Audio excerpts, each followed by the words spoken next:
Hello दोस्तों, कैसे हैं आप सब। आज की हमारी कहानी है ननद की औकात। गार्गी की शादी थी। गार्गी की बड़ी बहन कोमल आ चुकी थी। कोमल को उसकी माँ ने शादी के 2 महीने पहले ही बुला लिया था कि आजा, बहन गार्गी की सारी तैयारी करवा देना, इसकी खरीदारी वगैरह में मदद कर देना। हालांकि गार्गी की भाभी शीतल भी घर में थी, पर क्योंकि शीतल घर की बहू थी तो जैसा कि हर ससुराल में होता है, उससे हर बात छुपाई जा रही थी और उसे कुछ भी नहीं बताया जाता था। क्या खरीदारी की जाएगी, क्या तैयारी हो रही है। शीतल के सर पर बस सबको खाना खिलाना और घर के कामों की जिम्मेदारी डाल दी गई थी। शादी के कामों से उसे काफी दूर रखा जा रहा था। शीतल और उसका पति अनूप यह सब कुछ देख रहे थे और चुप थे। अनूप की जिम्मेदारी सिर्फ बहर की शादी के लिए पैसे देने की थी और शीतल की जिम्मेदारी तीनों माँ बेटी को समय समय पर खाना और चाय नाश्ता देने की थी और घर के सारे काम देखने की थी। बाकी सब कुछ तीनों माँ बेटी अकेले ही कर रही थी। वह भी छुप छुपा कर रही थी, कहीं शीतल कुछ देख न ले। शीतल को यह सब कुछ देखकर बहुत गुस्सा आ रहा था। शीतल का एक छोटा बच्चा भी था जो कि खेलते खेलते कई बार दादी माँ के कमरे में पहुंच जाता था और शीतल जब उसे पकड़ने के लिए जाती तो वह तीनों बिल्कुल घबरा जाती। उन्हें ऐसा लगने लगता कि कहीं शीतल ने कुछ देख ना लिया हो कि वह लोग क्या तैयारी कर रही हैं, और वह जल्दी से जल्दी शीतल को रूम से बाहर भेजने की कोशिश करने लगती। शीतल को बहुत ही ज़्यादा बुरा लगता था, जैसे कि वह इस घर की सदस्य ही ना हो।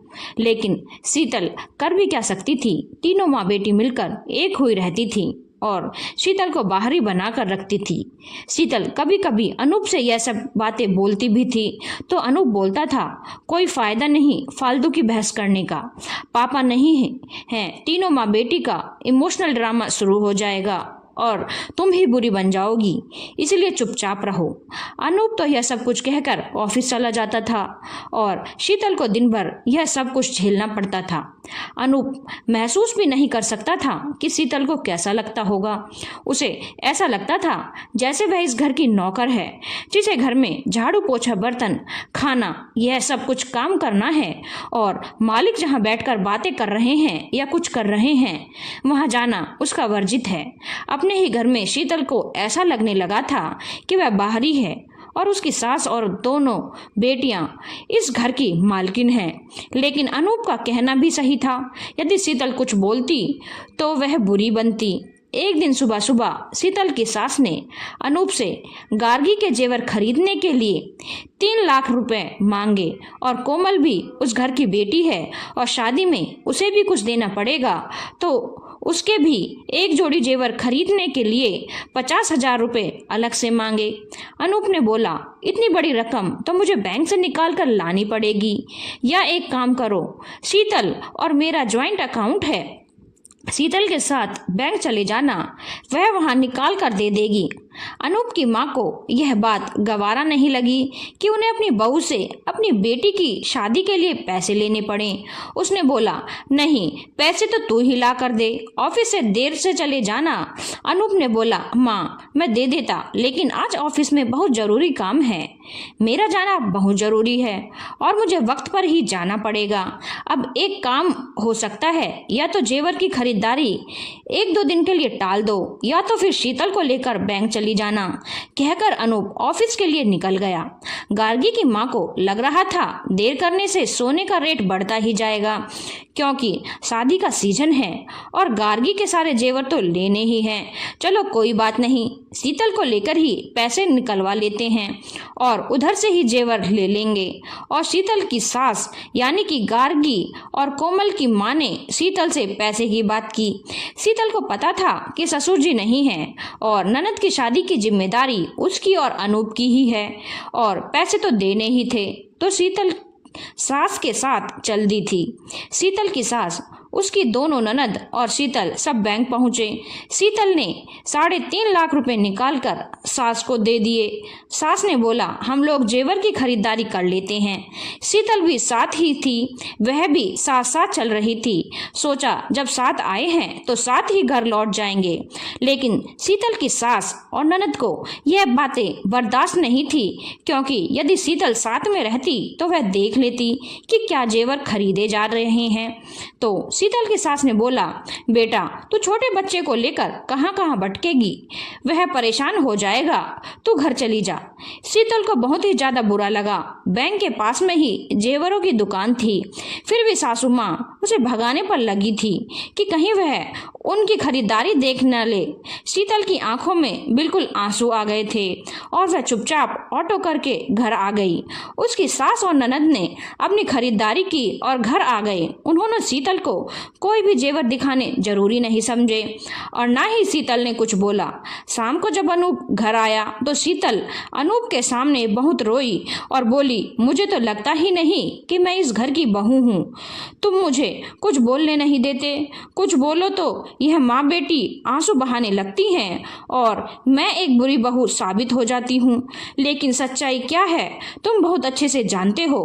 तुम पैसे कमाने की मशीन हो और मैं घर में काम करने वाली नौकर हूँ। अनूप ने बोला, अब कर ही क्या सकते हैं। मुझे बहुत अच्छे से पता है यदि मैंने या तुमने कुछ भी बोला तो माँ पूरे रिश्तेदार और मोहल्ले में यह बोलकर कि पापा नहीं हैं और मेरे बेटे बहू अपनी बहन की शादी में रोड़े लगा रहे हैं कहकर हमें बदनाम कर देंगी, हमारा जीना मुश्किल करके रख देंगी। इसीलिए जो जैसा चल रहा है चलने दो। एक बार गार्गी की शादी ठीक ठाक से हो जाने दो और गार्गी विदा हो जाए, फिर तो दोनों बेटियां अपने ससुराल में रहेंगी और तुम भी यहाँ आराम से रहना। कभी कभार का मिलना जुलना होगा, इसका सामना कर लो, क्योंकि यदि अभी हमने कदम पीछे हटाए तो हम जिंदगी भर के लिए बुरे साबित हो जाएंगे।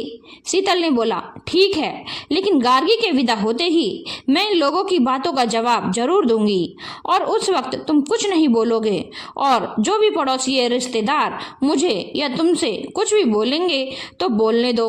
मुझे रत्ती भर भी फर्क नहीं पड़ता और मैंने सोच लिया है इन्हें उनकी बातों का जवाब जरूर दूंगी। अनूप ने बोला, ठीक है, जैसा तुम्हें ठीक लगे। जब मेरी माँ और बहन को उनके गलत करने के लिए रोक नहीं सकता तो तुम्हें कैसे रोकूं, आखिर तुम भी इंसान हो। और अनूप सोने चला गया। गार्गी की शादी की सारी खरीदारियां जोर शोर से चल रही थी और शीतल को कुछ भी दिखाया नहीं जा रहा था कि क्या कपड़े, जेवर, मेकअप आदि खरीदे गए हैं और ना ही अब शीतल को कोई इंटरेस्ट था उन चीजों को देखने में।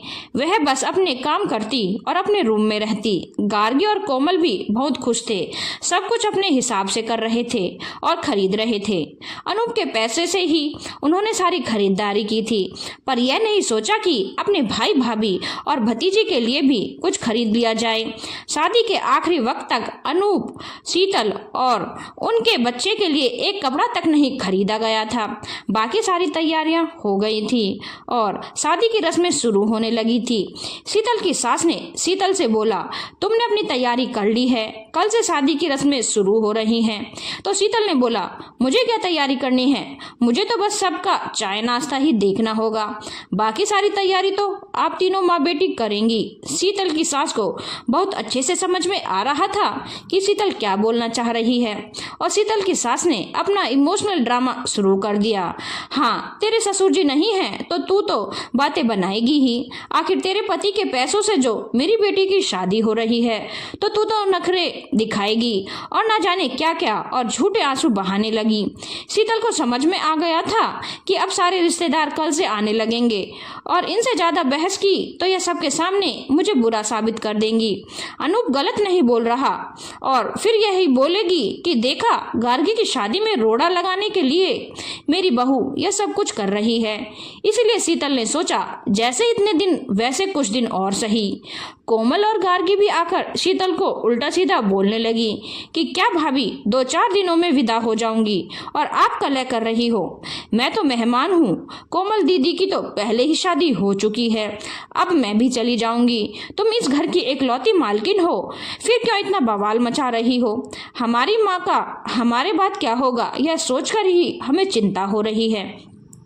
पता नहीं तुम माँ के साथ क्या करोगी। जब अभी हम घर में हैं तब तुम माँ को रुला रही हो और पता नहीं क्या क्या शीतल को बोलने लगी। शीतल को पता था इन माँ बेटियों से बहस करने का कोई फायदा नहीं और वह चुपचाप अपने कमरे में चली गई और कोमल, गार्गी और शीतल की सास एक दूसरे का देखकर मुस्कुराने लगी और खुद की जीत पर गर्व महसूस करने लगी। और इसी तरह गार्गी की शादी का दिन भी आ गया और गार्गी की शादी भी हो गई। शादी तक शीतल ने खुद को बहुत ही कंट्रोल करके रखा हुआ था। गुस्सा तो उसके अंदर बहुत था, पर वह बहुत ही सामान्य व्यवहार कर रही थी और सबके सामने अच्छा बर्ताव कर रही थी, क्योंकि वह नहीं चाहती थी उसके और उसके पति के ऊपर कोई लांछन लगे, क्योंकि उन्होंने अपनी जिंदगी भर की कमाई ननद की शादी में लगा दी थी, जिसका कोई मोल इन माँ बेटी की नजरों में नहीं था। लेकिन शीतल ने सोच रखा था कि गार्गी के विदा होते ही वह इन माँ बेटी की असलियत जरूर दिखाएंगी। उस वक्त कुछ रिश्तेदार और पड़ोसी तो घर में ही होंगे, लेकिन उसे कोई फर्क नहीं पड़ेगा। जिसे जो बोलना है बोले, कोई यह तो नहीं बोलेगा कि मैंने ननद की शादी में रोड़े लगाए। गार्गी विदा हो रही थी और वह शीतल के गले मिली। शीतल ने गार्गी को गले लगाते हुए उसके कान में बोला, बहुत बहुत धन्यवाद इस घर से जाने के लिए। तुम्हारी भी एक कुंवारी ननद है और तुम्हारे भी ससुर नहीं है। ईश्वर से दुआ करती हूँ कि जो व्यवहार तुमने और तुम्हारी माँ बहन ने मेरे साथ किया है, वही व्यवहार तुम्हारी सास और ननद तुम्हारे साथ भी करें। मैं इतने दिनों तक खामोश थी, इसलिए नहीं कि मैं तुम लोगों से डरती थी, बल्कि इसलिए कि मेरे पति ने अपने जिंदगी भर की जमा पूंजी से अपनी बहन की शादी की तैयारी करवाई थी और मेरे थोड़े से गुस्से से उनकी यह जीवन भर की तपस्या भंग हो जाती और उनके ऊपर एक लांछन लग जाता जो मैं बिल्कुल नहीं चाहती थी। लेकिन अब तुम विदा हो रही हो और अपने आगे के मायके के रास्ते तुमने खुद ही बंद कर लिए हैं और तुम्हारी कोमल दीदी तो अभी कुछ दिन यहीं रहेंगी। उन्हें तो यही उनकी बातों का जवाब देकर भेजूंगी। तुम माँ बेटियों को क्या लगता है बहू की कोई इज्जत नहीं होती? तुम दोनों बहनों को क्या लगता है जिंदगी भर तुम्हारी माँ ही मायके में बैठी रहेगी और भाई भाभी की कोई औकात नहीं? अपने गंदे व्यवहार के कारण तुम लोगों ने अपना मायका तोड़ लिया है। अब जब तक तुम्हारी माँ है, अपने मायके आओ जाओ और अपनी माँ के गले मिलो, लेकिन जिस दिन तुम्हारी माँ नहीं रहेगी, तुम्हारे मायके के लिए सारे दरवाजे बंद हो जाएंगे, क्योंकि मेरे दिल में तुम लोगों के लिए कोई भी जज्बात नहीं है। अपनी माँ से जितने दिन का मायका चलाना है चला लेना, भाई भाभी से कोई उम्मीद मत रखना और इसके लिए तुम लोग खुद ही जिम्मेदार हो। गार्गी शीतल का चेहरा देख रही थी, पर वह कुछ बोल भी नहीं पा रही थी। उसने सपने में भी नहीं सोचा था कि वह लोग जो व्यवहार शीतल के साथ कर रहे हैं, वह शीतल को अंदर ही अंदर पत्थर बनाए जा रहा है, क्योंकि शीतल तो ऐसी नहीं थी, पर उन लोगों के व्यवहार के कारण शीतल पत्थर की हो गई थी और उसके सारे जज्बात खत्म हो चुके थे। गार्गी को तो समझ में आ चुका था कि उन लोगों की गलतियों की वजह से अब उसका मायका तो खत्म हो चुका है और वह विदाई के वक्त और भी जोर जोर से रोने लगी। किसी को समझ में नहीं आया कि अचानक गार्गी इतनी जोर से क्यों रोने लगी और भी चुपचाप जाकर गाड़ी में बैठ गई। उसे ऐसा लग रहा था कि आखिरी बार वह अपने मायके को देख रही है, लेकिन शीतल को कोई फर्क नहीं पड़ा। गार्गी के विदा हो जाने के बाद शीतल की मौसी सास ने बोला, शीतल बेटा, यह सारा सामान समेट कर रख ले, सब महंगे सामान हैं, इधर उधर हो जाएंगे, फिर तुम लोगों का बहुत बड़ा नुकसान हो जाएगा। तो शीतल ने बोला, अरे मौसी, चिंता क्यों करती हैं, कोमल दीदी है ना, वह सब कुछ संभाल लेंगी। वैसे भी मैंने शादी में क्या संभाला है, सब कुछ तो कोमल दीदी ने अकेले ही मैनेज किया है। गार्गी की शादी में मैंने तो कुछ देखा भी नहीं, क्योंकि मैं तो घर की रसोई के कामों में ही व्यस्त रहती थी और मेरा दायरा रसोई तक ही सीमित था और कोमल दीदी के दायरे में रसोई आती ही नहीं थी। इसलिए गार्गी ने क्या कपड़े और जेवर खरीदे हैं, वह भी मैंने शादी के वक्त ही देखे। आराम आराम से ही शीतल ने कोमल की पोल पट्टी सबके सामने खोल दी। कोमल के पास शीतल की बातों का कोई जवाब नहीं था। वह चुपचाप मंडप में से सामान समेटने लगी। कोमल की माँ ने भी चुपचाप यह सब कुछ देख रही थी, क्योंकि वह कोई ड्रामा नहीं कर सकती थी। शीतल ने इतने तरीके से बात कही थी थोड़ी देर के बाद शीतल की सास शीतल के पास गई और बोला, चलकर कुलदेवी को प्रसाद चढ़ा दे, गार्गी विदा हो गई है। उसके बाद कुलदेवी को प्रसाद चढ़ाया जाता है। तो शीतल ने बोला, मैं क्यों चढ़ा दूं, कोमल दीदी से चढ़वा लीजिए, आखिर सब कुछ तो उन्होंने अकेले ही संभाला है, मुझे तो कुछ दिखाया नहीं, तो प्रसाद चढ़ाने का काम भी वह अकेले ही कर ले। तो शीतल की सास ने बोला, अरे कोमल कैसे चढ़ा सकती है, यह तो घर की बहू ही कर सकती है, तेरे पापा होते तो मैं चढ़ा लेती, लेकिन अब तो तुझे ही चढ़ाना पड़ेगा। शीतल ने बोला, पागल समझ रखा है मुझे, इतने दिनों से आप तीनों माँ बेटी क्या कर रही थी, मुझे दिखाई नहीं पड़ रहा था क्या? शादी की सारी रस्में मैंने और अनूप ने सिर्फ इसलिए निभाई क्योंकि मुझे पता था कि यदि मैंने वहां पर कुछ भी बोला तो आप फिर अपने इमोशनल ड्रामा शुरू करके सारे रिश्तेदारों और पड़ोसियों में मुझे बदनाम कर देंगी और अनूप की सारी मेहनत पानी में चली जाएगी। सिर्फ इसलिए मैं चुप थी, पर अब गार्गी की शादी हो चुकी है, अब आपको जिसके सामने जो ड्रामे करने हैं कीजिए, मुझे रत्ती भर भी फर्क नहीं पड़ता, लेकिन मैं कोई प्रसाद चढ़ाने वाली नहीं। जब सारे काम कोमल दीदी से करवाए हैं तो यह भी उन्हीं से करवा लीजिए। अनूप रूम की तरफ आ ही रहा था। अनूप की माँ अनूप से बोली, देख रहे हो ना तेरी बीवी क्या कर रही है। अनूप ने बोला, मैं कुछ भी नहीं बोल सकता माँ, जब मैं तुम्हें कोमल और गार्गी को कुछ नहीं बोल सका तो मैं शीतल को कैसे कुछ बोल दूं। जब तुम्हें लगता है जो तुम लोगों ने किया सही था तो शीतल भी जो कर रही है वह सही है। ना मैंने उस वक्त कुछ बोला, ना मैं अब कुछ बोल सकता हूँ, कहकर अनूप भी रूम के अंदर चला गया।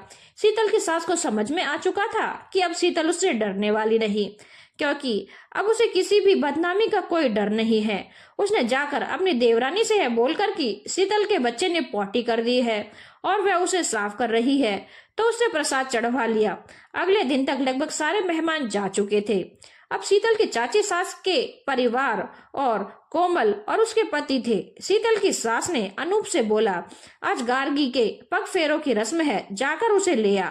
अनूप कुछ बोलता उसके पहले ही शीतल ने बोला, अनूप क्यों लेकर आएंगे, अनूप ने क्या जिम्मेदारी निभाई है, सब कुछ तो कोमल दीदी ने अकेले किया है मालकिन बनकर, तो अब गार्गी के पग फेरों की रस्म भी कोमल दीदी करवाएंगी। अनूप बिल्कुल नहीं जाएंगे, कहकर लगभग खींचते हुए शीतल अनूप को रूम में ले गई।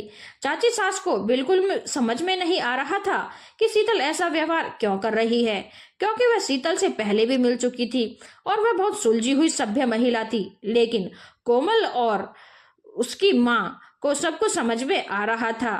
कोमल और उसकी माँ चुपचाप खड़े थे। अब वह ड्रामा भी किसी के सामने करते, कोई ड्रामा देखने के लिए वहां पर बचा ही नहीं था, क्योंकि शीतल की चाची सास भी बहुत सुलझी हुई महिला थी और बहुत अच्छे से अपनी जेठानी को जानती थी।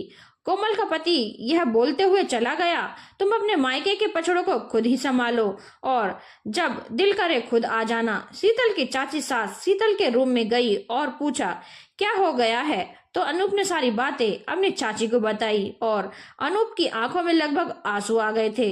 जो पराया व्यवहार इन माँ बेटियों ने अनूप और उसके साथ किया था। चाची ने बोला, मुझे तो पहले से ही पता था कि मेरी जेठानी के क्या लक्षण हैं और अपनी बेटियों को भी अपने जैसा बना दिया। खैर, अब पगफेरों की रस्म तो करवानी ही पड़ेगी। तुम दोनों ने जो बातें बताई, तुम दोनों से जबरदस्ती भी नहीं कर सकती। कोई बात नहीं, मैं रमन को भेज देती हूँ गार्गी को लाने के लिए। रमन अनूप का छोटा चचेरा भाई था और चाची ने अपने बेटे रमन को गार्गी को लाने के लिए भेज दिया। कोमल ने अपनी माँ से बोला, मैं भी अपने ससुराल जा रही हूँ, मेरे पति गुस्से में यहाँ से निकल गए हैं। कोमल की माँ उसे रोकना चाह रही थी और कोमल को पता था अभी यहाँ रुकने से बेइज्जती के सिवाय उसे कुछ मिलेगा नहीं, और वह अपना सामान पैक करने लगी। जब कोमल जा रही थी तो अनूप हॉल में ही बैठा था। कोमल ने बोला, अच्छा अनूप भाई, मैं चलती हूँ। अनूप ने बस आंख उठाकर कोमल की ओर देखा और कोई रिस्पॉन्स नहीं दिया। कोमल को समझ में आ चुका था कि रिश्तों में दरार आ गई है, पर वह क्या कर सकती थी। इन सब की जिम्मेदार भी वह खुद थी। पता नहीं किस गुमान में तीनों माँ बेटी ने यह सब कुछ किया। खैर, कोमल घर के बाहर आ गई। खिड़की से शीतल बाहर की ओर ही देख रही थी और दोनों की नजर आपस में टकराई। कोमल ने शीतल से नजरों में बोला कि मैं जा रही हूँ, और शीतल की नजरों को देखकर कोमल को समझ में आ गया कि जैसे वह बोल रही हो अब यहाँ आने की कोई जरूरत नहीं। जबकि पहले कभी कोमल आई थी तो शीतल ने कभी खाली हाथ नहीं जाने दिया। आज पहली बार ऐसा हो रहा था कि शीतल उसे गुड बाय बोलने बाहर नहीं आई थी और वह इसकी शिकायत किससे करती। आखिर खुद का व्यवहार भी तो उसे पता था कि उसने इन 2 महीनों में क्या किया है। और कोमल चली गई। उधर रमन गार्गी को लेकर पगफेरों के लिए आ गया था, लेकिन शीतल अपने रूम से बाहर भी नहीं निकली थी। सभी को तो पहले से ही पता था कि शीतल अब उसकी कोई भी खातिरदारी नहीं करने वाली। शीतल की चाची सास ने गार्गी का स्वागत किया और जो भी रस्म करवानी थी गार्गी की चाची ने की। शीतल और अनूप रूम से बाहर भी नहीं निकले। अनूप तो एक बार को गार्गी से मिलने के लिए जाना भी चाहता था, पर शीतल का गुस्सा देखकर उसकी हिम्मत नहीं हुई, क्योंकि 1-2 महीनों में शीतल के साथ क्या हुआ, किस दर्द से वह गुजरी है, यह उसने हर रात देखा था। गार्गी और उसकी माँ खामोश थे। उसने सोचा ही नहीं था कि उनके किए का इतना बड़ा अंजाम। वह तो यही सोच रहे थे, जैसा आज तक सब कुछ ठीक हो रहा है आगे भी ठीक होता रहेगा। गार्गी की चाची ने गार्गी से बोला, देख गार्गी, तेरी माँ बहुत तेज औरत है, मैं उसे बहुत अच्छे से जानती हूँ, क्योंकि मेरी जेठानी है और अब उसने अपने जैसा ही अपने दोनों बेटियों को बना दिया है।